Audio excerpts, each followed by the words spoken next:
ঐতিহাসিক অমর ২১শে জুলাইয়ের শেষ মুহূর্তের প্রস্তুতি চলছে। এই মুহূর্তে আমি দাঁড়িয়ে রয়েছি যে দলের তরফ থেকে যে সমস্ত ক্যাম্পগুলি করা হয়েছে এবং যেখান দূর দূরান্ত থেকে যে কর্মী সমর্থকরা আসছেন সেই কর্মী সমর্থকদের রাখার জন্য এবং থাকা খাওয়ার ব্যবস্থা করার জন্য, সেই সমস্ত ক্যাম্পের মধ্যে একটি অন্যতম গুরুত্বপূর্ণ ক্যাম্প একেবারে মঞ্চ থেকে অদূরেই অবস্থিত নেতাজি ইন্ডোর স্টেডিয়ামের পাশে ক্ষুদিরাম অনুশীলন কেন্দ্র। এই ক্ষুদিরাম অনুশীলন কেন্দ্রেই কিন্তু একেবারে শেষ মুহূর্তের প্রস্তুতিতে পরিদর্শনে এলেন নবনির্বাচিত যাদবপুরের সাংসদ সায়নী ঘোষ।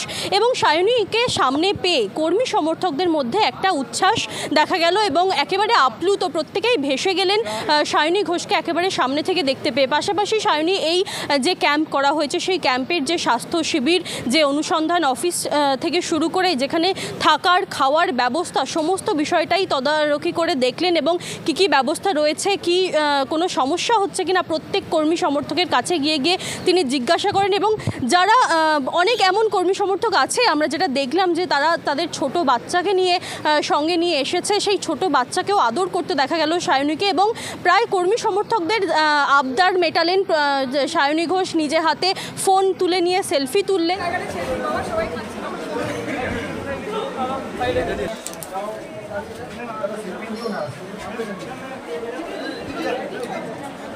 দাদা ফোনটা নিয়ে আসবেন না, দাদা ফোনটা একটু সরান।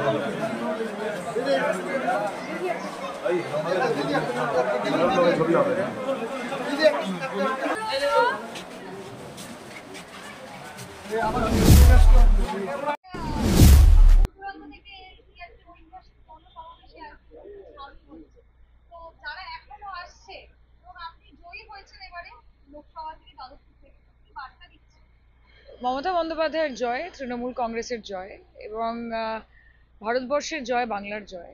সেটা তো ইলেকশন একটা দিক, কিন্তু ২১শে জুলাই আমাদের কাছে একটা আবেগ এবং হার না মানার মানসিকতার মানে হচ্ছে ২১শে জুলাই।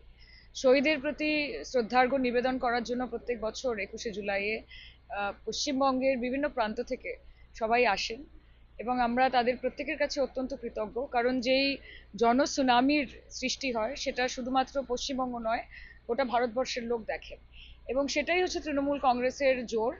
আমি আশা করব যে আগামীকাল we are also going to break all boundaries, all records এবং সবাই তাকিয়ে আছি নেত্রী কি বার্তা দেবেন, অভিষেক কি বার্তা দেবেন, আমরা সবাই মুখিয়ে আছি সেটার জন্য।